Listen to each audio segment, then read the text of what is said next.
Welcome to Talks with Tracy, with certified hypnotherapist, life coach, and licensed mental health professional, Tracy Claremont. Tracy will share her healing journey and explore the many meaningful alternative healing methods in our world today that will support you in doing your own deepest emotional healing. So please welcome the host of Talks with Tracy, Tracy Claremont. Let the suffering end and the healing begin.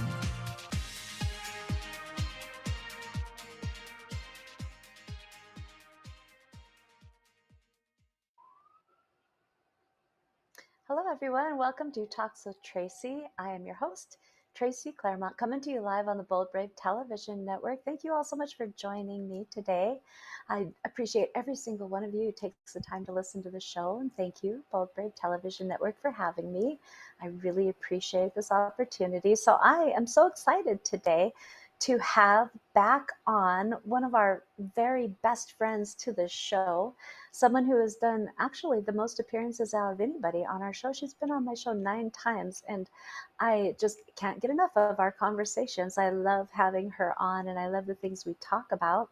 She has helped me so much in talking about the very important topic of narcissistic abuse and healing from narcissistic abuse. So yes, I'm talking about the amazing and beautiful Ash Benavides. Ash is our resident expert on the topic of narcissism, and she has referred to herself in the past as a non-licensed therapist. Now that's tongue in cheek, of course. She doesn't actually do therapy sessions, but she would make an incredible life coach for people who are healing from narcissistic abuse or trying to get out of narcissistic relationships. So, yes, she has a lifetime of experience with narcissistic abuse that reaches all the way back, probably since the day she was born, maybe even going back before that. She has had this experience in her life, and she is a perfect example of somebody who has done the deep dive inward into her own emotional experience, her own personal experience, and she has really done great work around identifying the patterns that have developed in her life as a result of these experiences, working on her emotional experience, educating herself so thoroughly in regard to narcissism and what narcissistic abuse is, what narcissistic traits are, all in this awakening journey of hers, in her healing journey. So she has spent the last couple of years really diving deeply into that and creating great changes in her life. I'm super proud of all the work that she's done. So one of my favorite quotes from her, and I do love quotes, is when she said, "I have spent a lifetime dodging shitty people." Oh my gosh, I love that quote. It's just so real, first off. And can you relate to that? I think a lot of people out there can relate to that, kind of looking back into their past and like, wow, I have had a lot of really unhealthy people in my lifetime. I don't want to do that anymore. How do I dodge those people in the future? How do I recognize when they're there and move the other way for my own health and well-being? That is exactly what she is doing in her daily life. I love how candid and genuine she is. So she's here today to tell us about her most recent experiences with narcissistic people. You know, Ash and I have laughed many times about how the universe continues to send her these tests in her growth and development, sends her these people who typically look like they're pretty solid, healthy people in the beginning, and then start to kind of unravel a bit and show narcissistic traits. Now, I think her tests get a little harder every time. Like these people who are sent to her, they're a little less obvious from what I can tell each time. So I think she's like going up levels in her learning, which is great. But really, she continues to experience these, like what I would call wolves in sheep's clothing. So they seem appropriate at first, and then true colors start to show and traits become evident, and then measures are taken to protect herself from these people. So I can't wait to hear about her most recent experiences. So she is always so willing to just get naked with the world, be vulnerable, talk about her life experience in the most genuine ways, and be emotionally vulnerable. I'm so thankful for her willingness to do that. So let's bring her on. Please join me in welcoming the amazing and beautiful Ash Benavides back to the show. Hello. Good morning. How are you? I'm doing all right. A little sick, but over it. Oh, I know you're a little bit under the weather today, and I really appreciate you agreeing to come on the show, even though you're not feeling well, and taking one for the team. I appreciate that. And I'll just apologize to listeners. We have a little bit of feedback going on. We tried to fix that, but there's going to be a little bit of that going on in the show today, but hopefully it won't be too distracting.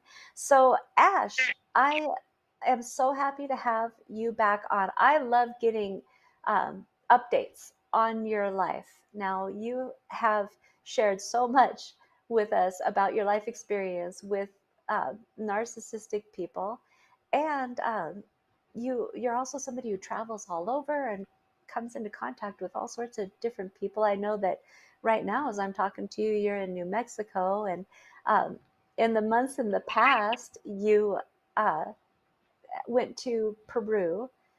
And can you just update us on your life and talk about like these new experiences? I think you'll probably agree that the universe is continuing to send you some tests, and but I really feel like you're going up levels, right? That they're a little less obvious with each person that you encounter.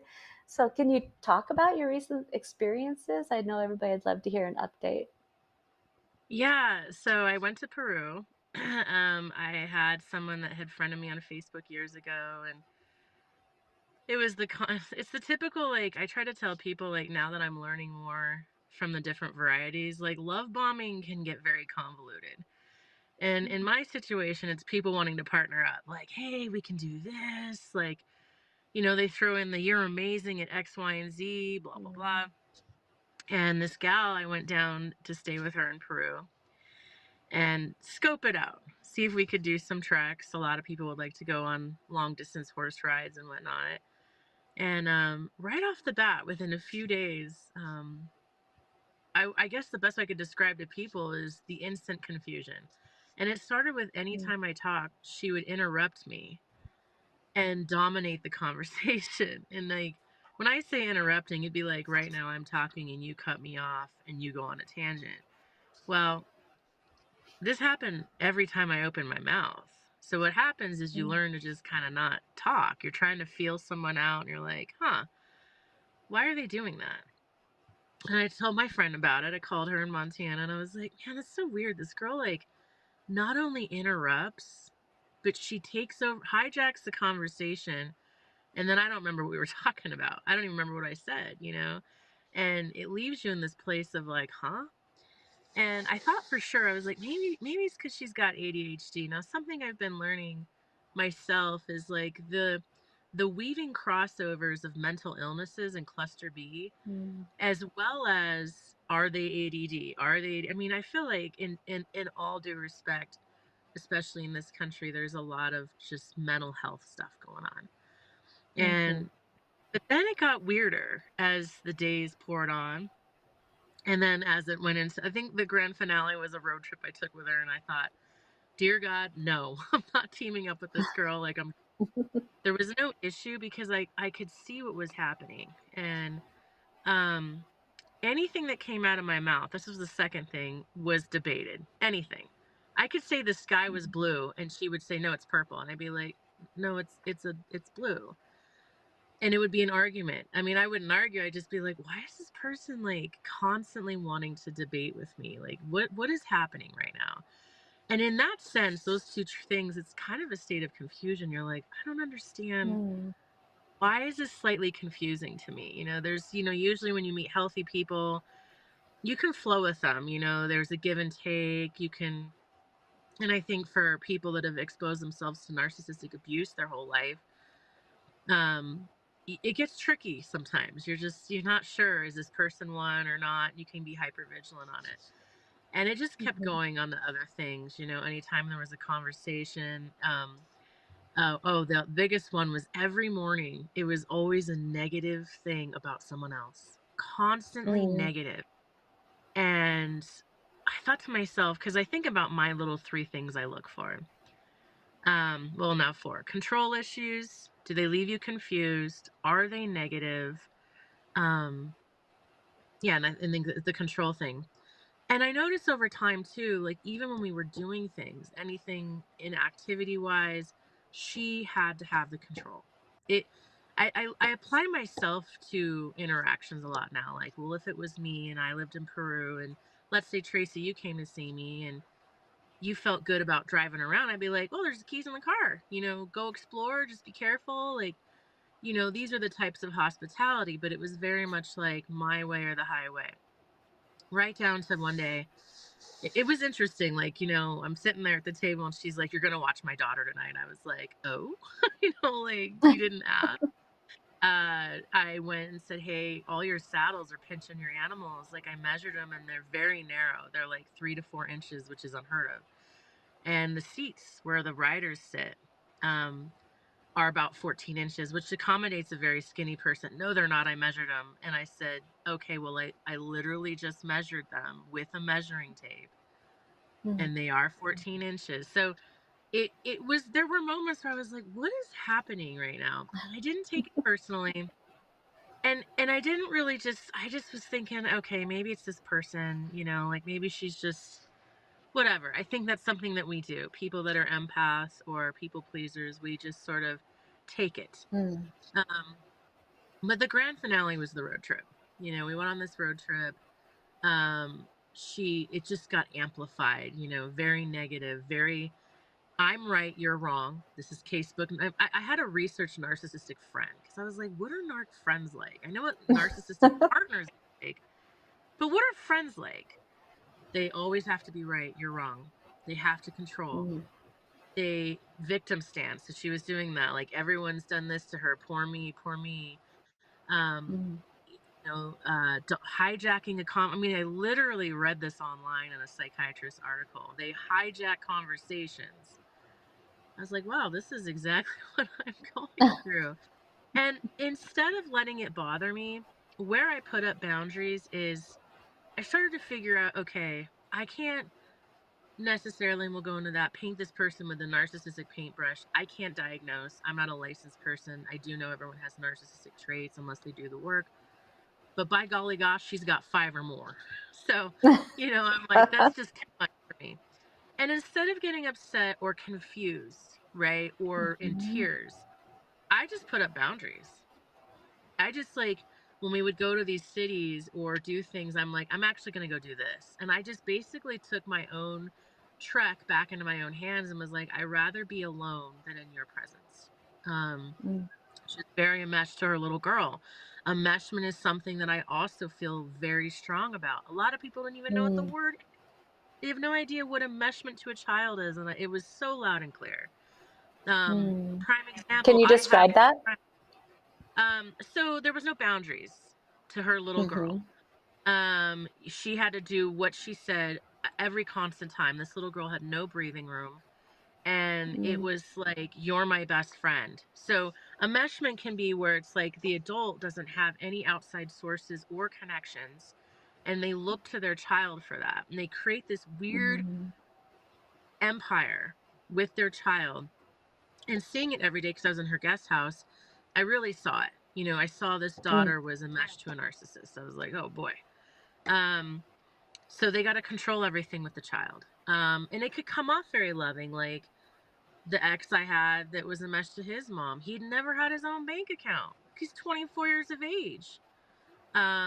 Had to take his mom out to lunch even though she had a husband. Like, there's weird things and it can come off as a very loving thing, but really what it is a narcissist trying to control something. They have to control something.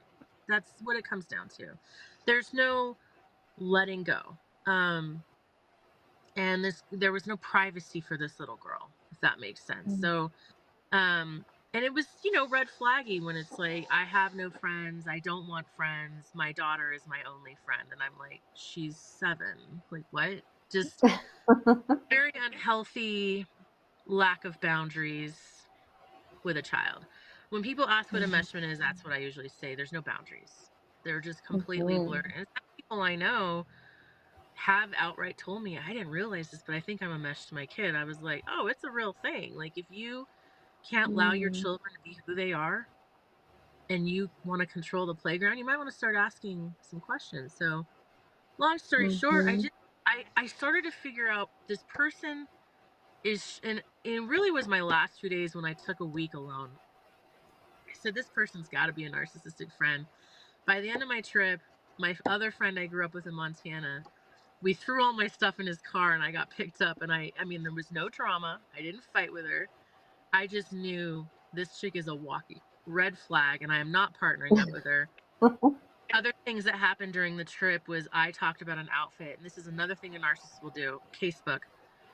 I wanted to buy this outfit potentially in Canada. I've always been very resourceful. So if you're grade A supply, you're resourceful. You're a people Mhm. pleaser. You problem solve really easy. These are grade A supply traits. And then she did the whole, well, maybe I should buy it. And I thought, why are you Mhm. showing interest in something that I'm sharing with you that's what I'm into? So they'll generally try and this is, again, you can look it up. They steal your ideas and want to run with it. So I started to feel Mhm. that way. I was like, I think this person is not, there's too many red flags popping up for me to want to invest. So my last few Mhm. weeks, I decided to bail on her. Didn't tell her, grabbed my stuff and left. Didn't say goodbye, didn't say thank you. I was like, I'm good. Always listen to your intuition. And then I got to spend my last week in Mhm. peace and quiet. And that's when I realized that this person was a narcissistic friend, which Mm. you can learn so much about them. But no matter what you do in the presence of a narcissist, whether it's your partner or a friend, it is never going to be about you, ever. It'll Mhm. always be about them. And they'll come off in a way to make you think it includes you, but it actually benefits them. Example, if Mhm. I were to partner with her, I would have brought her a lot more clients because a lot of Mhm. people know me from packing and horses that they wanted to come ride. She was struggling with her business, so I would have given her the asset of the people I know. And in the end, for me, I just, all I did, Tracy, was what I've learned in life is you don't just go no contact. I blocked. I will share with folks, narcissists do hover in their weird ways. And by day 2, when I Mhm. was at my friend's house, she definitely was like, hey, I can only assume Ash is with you. She got really quiet and withdrawn the last 5 days on our road trip. I just got quiet. I don't want to argue. I don't want to debate. You start seeing the red flags, you're Mhm. like, cool. Um, and then the next day, 24 hours later, someone else wrote me on Facebook and said, hey, I heard you got into a fight with so and so. And I was like, well, yesterday it wasn't a fight. Today it is a fight. Tomorrow she's going to say that I killed her horse. I'm like, these are what they do. They want to know why, you know what I mean? They want to keep you back or Mhm. they your camp. Mhm. And I was well prepared. I told myself, Ash, you're not going to win this one. So she might smear campaign you. That's okay. Move on with your life. Because again, I Mhm. didn't fight her. I didn't get upset. I just calmly exited the door, blocked on social media. And people that know me, they're like, wow, Ash, like, I mean, you basically wasted money. I was like, it was a good experience. It was difficult to see, but Mhm. I've accepted that some of us will always attract the narcissist. And Mhm. how do we navigate around that? Right, correct. And I love the way what you're describing, the way you're navigating around that is to see the signs, take note of those red flags when they start to pop up, and then set really strong limits around it. Because you said that that you went your way is to go no contact when you recognize, like, oh, okay, this person is has narcissistic traits and they're not healthy for me. I like what you were saying about the mother-daughter relationship as well, because that enmeshment, it really creates a situation where your child is in a position to meet your needs. Her child was her best friend, uh, which is for a narcissist is their supply, right? It feeds their supply and creates really unhealthy relationship dynamics. So, also interesting, when you decided to go not no contact, you mentioned a few of the things that happened as a result, because typically narcissistic people are very reactive to hard limits set and boundaries set. So you mentioned a couple of those that you were going to be vilified, and there was going to be like a poor me victim thing going on, and uh, talk of chaos that really didn't happen, because you just simply cut her off. But again, that all leads into that need that they have to explain what happened in a way that doesn't reflect poorly on them. They have that sensitivity that doesn't allow them to be accountable for themselves, and then they deflect and they create their own reality about what happened when you just cut off contact. Is that right? The deflect and blame is a fun one. Like, you know, and I didn't hear any more from it, which is great, but I was prepared. I was prepared for, Mm. hey, this person might say all kinds of stuff. And so my buddy and I did make a running joke of it. He's like, next week you'll have killed her dog. I said, I know. Lord have mercy, and all I did was just, I ghosted. We got back. She went in her house, they were doing some stuff. I grabbed my gifts that I had people from Peru, my clothing, everything, called my buddy, and he was outside of her gate, and I just scooted. There was no, what I've learned with narcissists, you're never going to not encounter them. You might as well have tools in a toolbox. Don't ever take it personally and just Mm. walk away. You don't even need to argue. Let them do their thing. You know what I'm saying? And I've learned, because they're not going to stop coming. They're going to come at me, and they're getting harder and harder. Okay, fair enough. Let them be the way they're going to be. Before, I was very confused. Mm. Before, I did a lot of reactive abuse. I would argue or debate. I was very Mhm. blindsided. It's like, why are these people creating these scenarios in their head? And it would irritate Mhm. me. Now, I don't care. Now I'm like, oh, whether you're a narcissist or you have a ton of traits, I see the red flags. So I just don't let it, get to me. And that would be something I tell people, if you really want to learn about them, you kind of find your core traits. And again, I'm still Mm. learning. I had to look it up, because I was shocked when it said they hijacked the conversation. I said, well, that's a new one. All right. So, Yeah. So, just to remind people what some narcissistic traits are, I have a little list that I just like to read off, so that everybody, maybe some people out there aren't familiar with narcissism. I can't really imagine that at this point, but some people aren't, and this might be new news to them. So I'm going to go down a list of traits of narcissism. So, not accountable for their own behavior. Um, Negativity, you mentioned that. Projecting feelings onto others, especially shame. They have a big sensitivity around shame, and it's hard for them to sit with. It's impossible for them to sit with, so they project it onto others and they shame others, and that's often done by way of gaslighting. They constantly need their ego fed, constant need for praise. And that, when you said that she saw, you were talking about that business opportunity that you were looking at, then she wanted to kind of get in there and take that on. That is part of that feeding ego, like, oh, I should be doing that, and I should be the center of that. So other things you already mentioned, playing the victim. Of course, in romantic relationships, there's love bombing, but you did also mention it can happen. There's a fair amount of love bombing in friendship relationships, even in the beginning.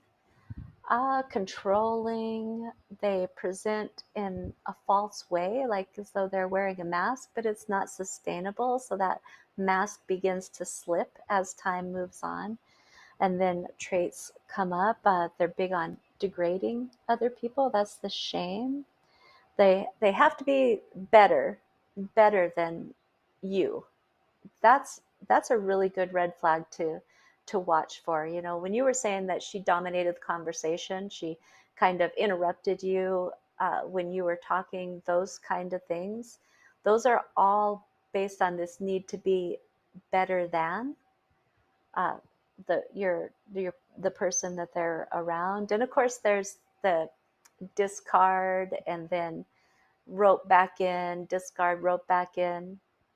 When she was, you know, putting stuff out on Facebook and people were reaching out to you, that what I would say was an effort to rope you back in, you know, even if it's in a negative way, but to get you back into her supply loop. Those are all strategies that narcissistic people do, and it's really manipulation to maintain you in their circle because they need you for their supply. Do you agree? Um, I do agree. And I think one of the things I've learned, like I said, that I don't take it personally anymore and I've accepted they're everywhere. I mean, Mm-hmm.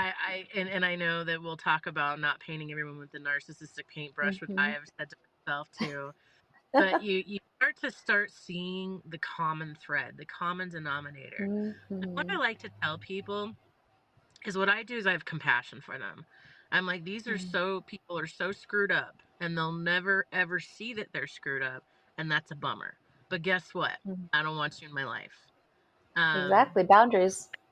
you got to have set boundaries. And that, I think you had mentioned to me once, if you want to test the narcissist, set a boundary and Mm-hmm. see what they do. If a normal person, if you set a boundary with me, I'd say, okay, I respect that. Let's talk about it. A narcissist will instantly get defensive, deflect, and blame you. I mean, it is common behavior. And when Mm-hmm. I had an incident recently with my friend's mom, and one of her girls is, by golly gosh, one of those young narcissists. She's more on the grandiose side. Book. I mean, it is so bad. I'm like, yikes. And the mom, bless her heart, she said, Ash, take what she just told you with a grain of salt. And I looked at her, I said, oh, I do. I just play their game when they're telling me a story because I know that they're just a narcissist and I know exactly how they're going to respond. So I just go into it. Oh, wow. Oh, wow. Okay. You kind of pretend that you're catering because there's not enough information. How do we deal with them? And I think that's something I've really love working on is if you don't give them what they want, you got them exactly where you want them. And the Mm-hmm. mom was I just said, hey, I took it with a grain of salt. Your daughter's a narcissist, and that's okay, like to each their own. And some of them now I can just they have the traits on some of the grandiose people have it happen so fast. These trickier ones, Mm. they're tricky. The ones that are very Yeah. amplified, me, they go through it so quick. I mean, you see it. They throw these Mm. tantrums, blame. I mean, they withhold children. It's crazy Mm. what Right. they do. Um, but Yeah, nar- and you know what I'd love to talk about after the break. It's time to take a commercial break, but when we come back, I'd love to talk about you know, you mentioned that there's other mental health issues that people have that kind of can look like narcissism, but you know, not necessarily be narcissism. And I always say, you know, that we need to be careful not to paint everybody with the same brush and whatnot. I'd love to get into that and look at how childhood trauma can mimic or look like narcissistic traits. But um, when we come back, we will do that. Right now, we need to take a brief commercial break. Thank you, Ash, and thank you, everybody, for watching. You're watching Talks with Tracy on Bold Brave Television Network. We'll be right back. What if there were a super tiny device that could diagnose the brain and is smaller than a single human hair? What if you could see inside the brain to help an epilepsy patient during surgery or to help the fight against Parkinson's disease? Dr. Patricia Broderick is proud to announce the Broderick Probe, a biomedical and electronic breakthrough. Imagine a probe to help with the understanding and potential cure of brain-related diseases. To learn more, listen live to the Easy Sense radio show with host Dr. Broderick, Wednesdays at 8 p.m. Eastern on the Bold Brave TV network. And to help support the Broderick Foundation, please go to easysense.com and learn how, with your help, we can fight these horrific brain disorders. That's easysense.com to learn more and help support the Broderick Foundation.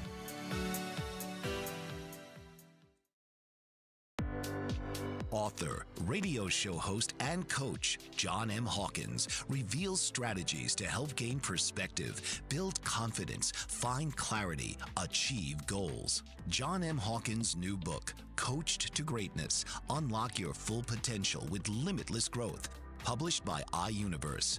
Hawkins reveals strategies to help readers accomplish more. He believes the book can coach them to greatness. Hawkins says that the best athletes get to the top of their sport with the help of coaches, mentors, and others. He shares guidance that helps readers reflect on what motivates them, rediscover and assess their core values, philosophies, and competencies, find settings that allow them to be the most productive, and track their progress towards accomplishing goals. Listen to John Hawkins' My Strategy, Saturdays, 1 p.m. Eastern on the BBM Global Network and TuneIn Radio.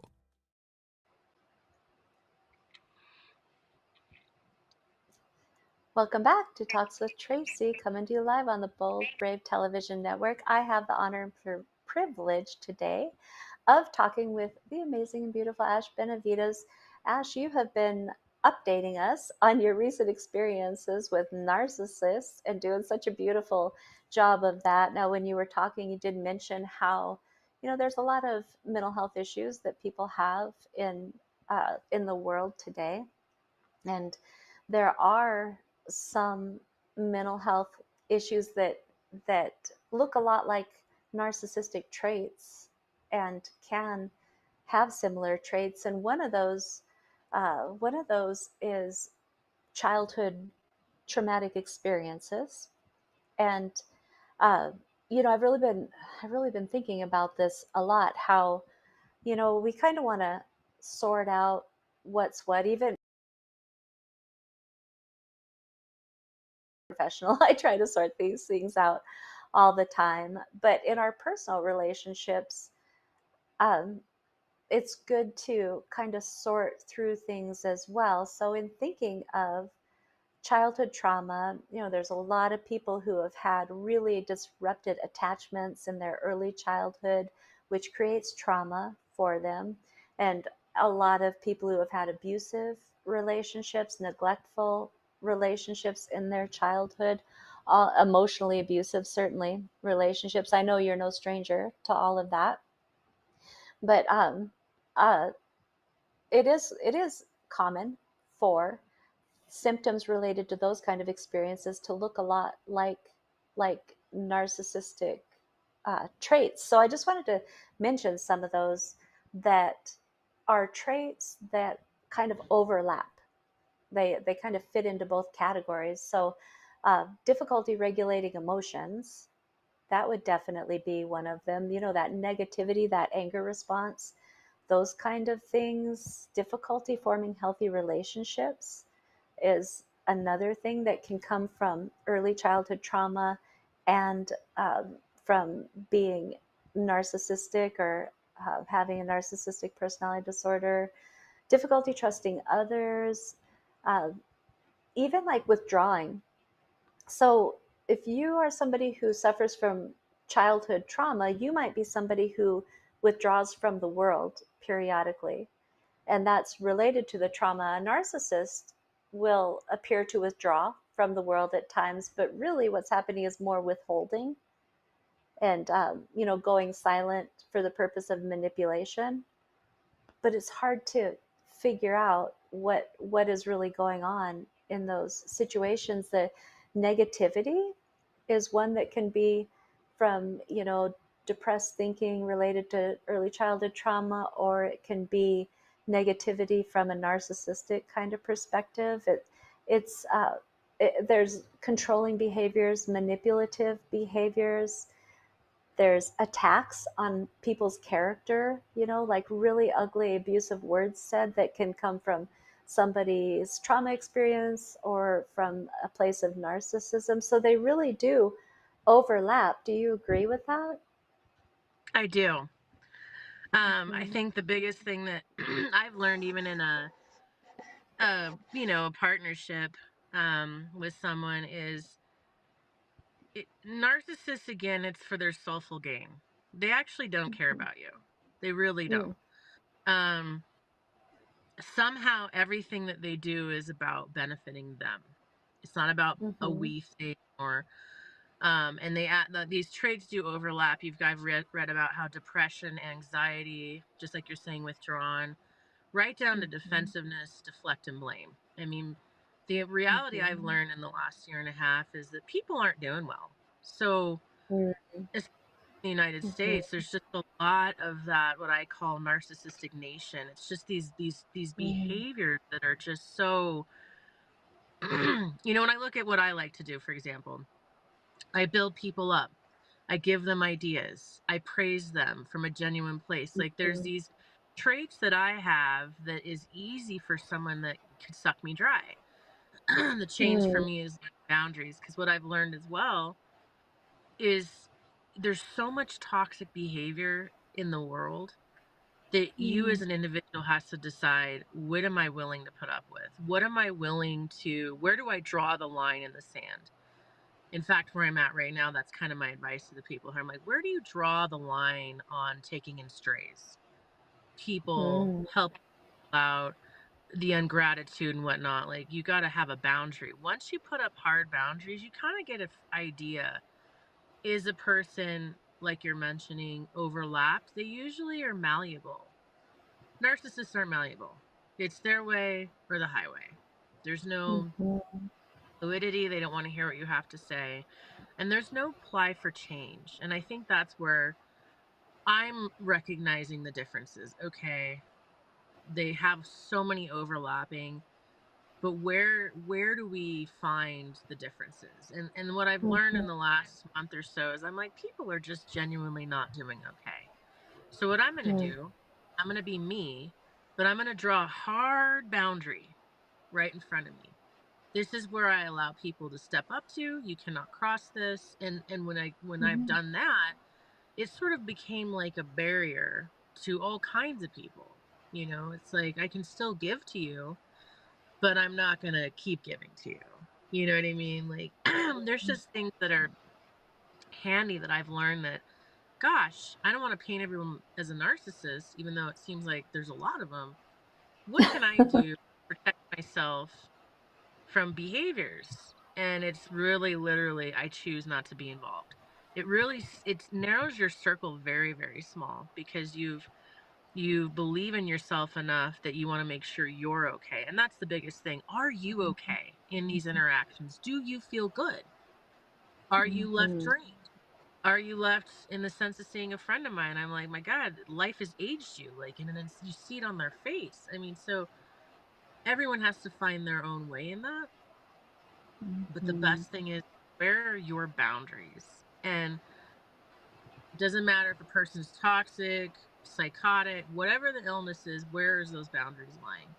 And when you keep those boundaries, boy, it gets easier and easier to just, whatever, write people off that you don't really want to be involved with, you know? Right. And as we said earlier, when you have good boundaries, that's a great test to, if you're feeling like, ooh, this person's a little bit red flaggy, I'm not sure about if this relationship is safe. When you set a boundary, you can see how they react to that. Somebody who is not a narcissist and is not completely toxic will respect a boundary. They might discuss that boundary with you. They won't be reactive in a big negative way to that boundary being set. That boundary won't create just chaos in the relationship. So that's a good way not only to protect yourself, but to kind of test the waters a little bit. And I was listening to something about narcissism, and they talked about grooming. And typically, when we think of grooming, we think of like sex offenders, somebody who's going to do some kind of sexual assault, that they they lay the foundation for these kind of acts to happen in the future. They start with these weird relationships and they test the waters. That's usually what we think of in terms of grooming. But there's also grooming in narcissism as well, in narcissistic relationships. And really, it just means they lay this false foundation of who they are based upon the person's the other person, say the prey. I hope I'm not wording that too strongly, but that's what I view it as. The prey, the person they're preying on, they base who they are upon that person's vulnerabilities and needs and hopes and sensitivities, um, and that's how they like loop you in. So when you feel that happening on any level, that's a good time to step back and say, this relationship doesn't feel completely safe to me. I'm not sure that I should do this. And that does take a certain degree of self-confidence and love for yourself. You really do. You have to get past any fears that, oh, this person won't like me. How many people go through the world wanting people to like them? And I mean, that's understandable, but it can't cross the line to sacrificing yourself for people to like you, because then that's not good for anybody. So we have to be willing to cut ties and to cut people who are toxic and unhealthy out of our lives, like you did when you set that really hard limit, and we're just like, I'm out, I'm done. Yeah. Yeah, I think one of the things too that I learned, when you set those boundaries, I would say that to anybody out there. What I've learned at this juncture in my life, looking back on my life, is I'm like, wow, all those friends didn't give two boundary. A person who loves you and cares for you is willing to work with you on it. Right? People in general are coming, everyone's coming at each other with their suitcases. Some of us decided to throw all our trauma off a bridge and watch it float downstream because I want to go live my life. I want to live in a good way. Mm-hmm. But what I've learned is something I think I mentioned before, is the more healing you do as a person, even if you do it on your own, read a book, whatnot, and make those changes, the less you're likely to relate to a lot of other people, because not everyone's doing the work. It doesn't matter if they're sociopaths, psychopaths, schizophrenic, ADD. I mean, one of the things I learned coming back from Peru is I'm like, we got a lot of mental illness going on over here.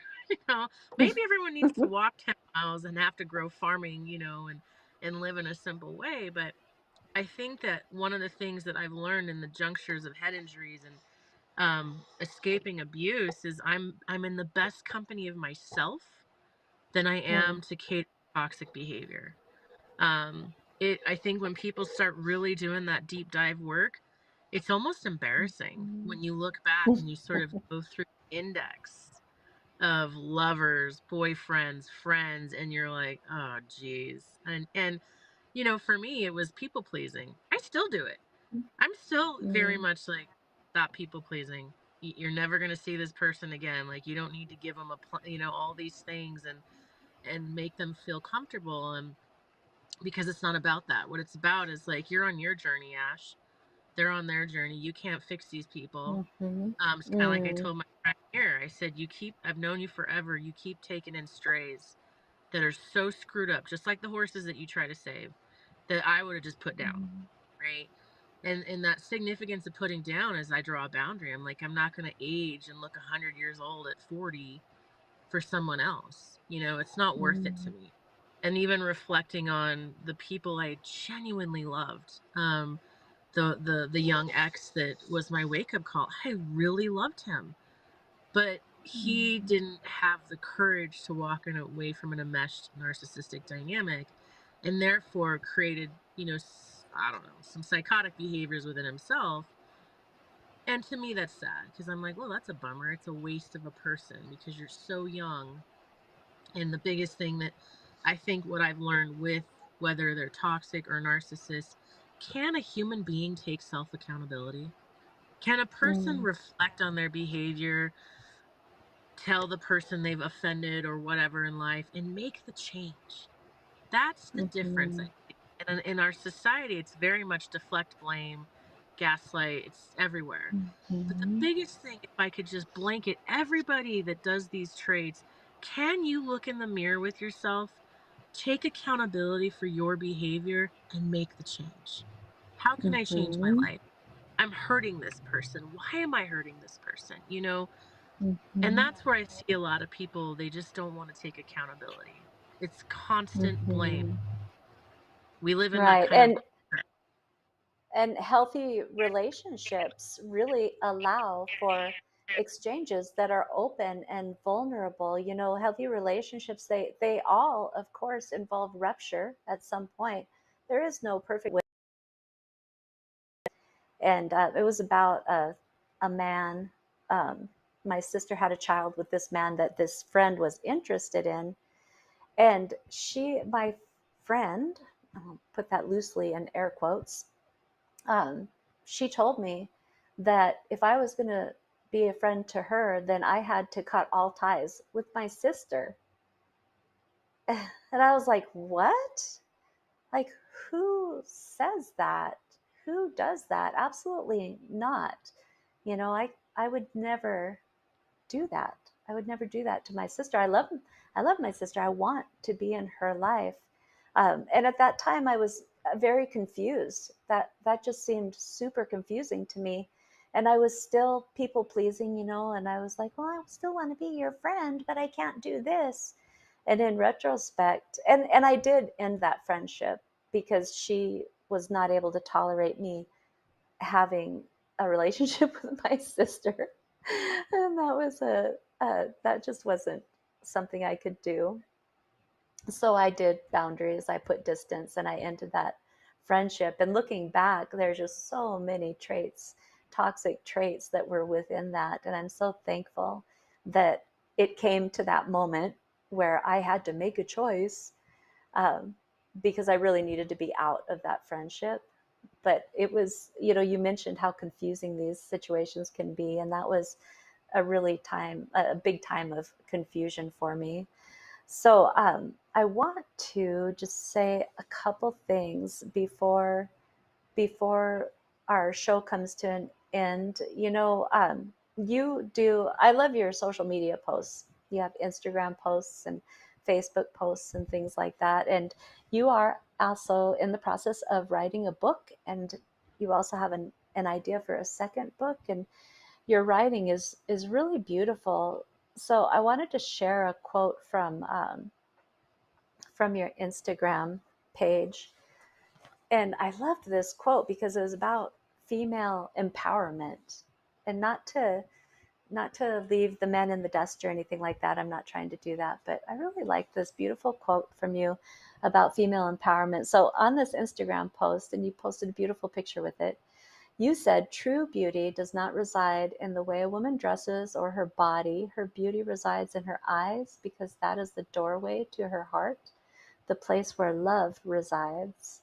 True beauty is reflected in her soul. I just love that quote. And then you put some hashtags with it. I love the hashtags too. So you put hashtag woman rising, hashtag wild spirit, hashtag she belongs to no man and to no city. Love that. Hashtag wild hearts can't be broken. And then perhaps my favorite hashtag of all, to thy own self be true.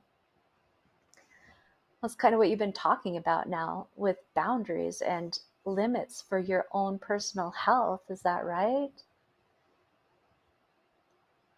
Yes, that's exactly right. And I think that especially, I think a lot of, in my own observation of women, and we've talked about it before, a lot of women give up their dreams and their visions and their Mm. life to appease their partner or a man. And that was my inspiration because I see a lot of couples even I'm like they're not doing well and you can see it. Um Recently I got to see and I ordered the book if anyone out there, it's called excuse my language, but it's called Night Bitch. And it is about a it's about a mom and I don't know the author, but they made a movie. And it is literally about the primal urges of a woman and the difficulty of having a child and rearing a child by her, she had a husband and she forgot who she was. Well, then when she separated for temporary, she did another art opening and the dad learned, wow, this is hard having a 3-year-old kid around on the weekends. And there's not enough compassion for even women, just as much as men. We have a culture of men don't have emotion, they can't cry. Mm. And I say that, like with me, like one of my favorite books is called The Wanderess, and it's about like I do travel a lot. I like to be on the road, I like to ride. And really that to but thy own self be true is like I'm not gonna give up who I am to appease any human being on this planet. Mm. I'm here to do what makes me happy, what makes me thrive. And if we start to apply that in our lives as a whole, people will start to remember like what are my dreams? What do I love? How Mhm. did I love? You know, and that's something I had to learn. I shifted from the runaway vibe to like this is who you are. You Mm. love seeing new cultures, you love meeting new people and experiencing new things. But Oh, I'm that's not gonna let people beautiful. stop me. So yeah. You're not what? I'm not gonna let other people stop me from Okay. those authentic journeys, if that makes sense. Beautiful. Oh, I love that. And I really hope that people take that to heart. I so appreciate you being here today. It's already time to go. And what I have always found when I've had you on is that um, there's always so much more to talk about. So I'm going to check with you and see how you're feeling in the coming days and see if you are feeling well enough to be back on next week and continue our conversation. There's a whole list of things that I wanted to talk about today that we didn't get to, but I loved our conversation. I so appreciate you. So thank you. Can you just quickly tell us how we can follow you on social media? Yes, it's Instagram's probably the best. I haven't posted lately, Mm-hmm. but it's Wild Spirit and it's W1LD and then the word spirit. And that's the best way to get a hold of me. Awesome. And I definitely encourage everybody to check out your Instagram and um, all the posts from the past. They're really beautiful. So thank you so much for being here today. And thank you everybody for watching. It's time to go. I am hoping to have Ash back on next week. Um, if you'd like to get a hold of me, you can go to my website. It is tcholistichealing.com, and that's where you can find links to my YouTube. I'd love for you to subscribe to my YouTube channel, things like that. Until next week, I hope you all have a beautiful week. And you've been watching Talks with Tracy on Bold Brave Television Network. Thanks for listening. See you later. This has been Talks with Tracy. Join us each week as Tracy and her guests will come together and realize that underneath it all, we are all the same and never alone. So join us each week and let Talks with Tracy be your safe place to land in your healing journey. Right here, Thursdays, 11 a.m. Eastern on the Bold Brave TV network.